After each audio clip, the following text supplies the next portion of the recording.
sa kahayag. Na ato na siyang makita karon. Magkinabuhi kita nga maligdong dili sa mga paghudyaka, hak-hak o sa mga paghubog-hubog, dili sa paghilawas o kalawayan, dili sa pag-away o kini pagpanubhog.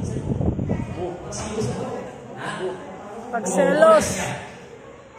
Mao kini ang kinabuhi sa mga nagpaabot sa pagbalik ni Jesus. Kini.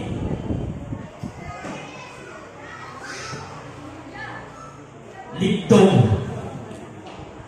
Likayan ang udyaka, pagkakha, paghubog-hubog,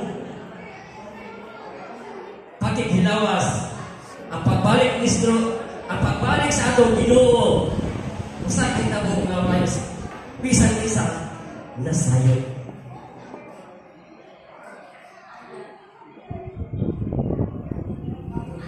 Kini kamay lang yun kayo ng mga minuto magkaigsunan na mahimo ng alas 12. Bisan pa sa Iso Kristo mismo wala masayon kung ano sa kayo siya mabalik.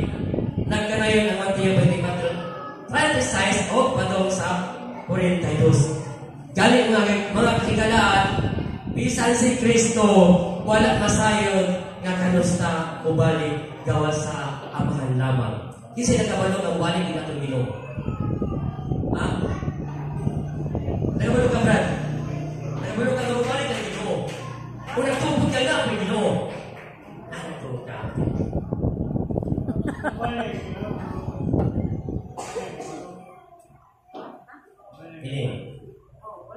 Dili sa Mateo 24:36 nagingon.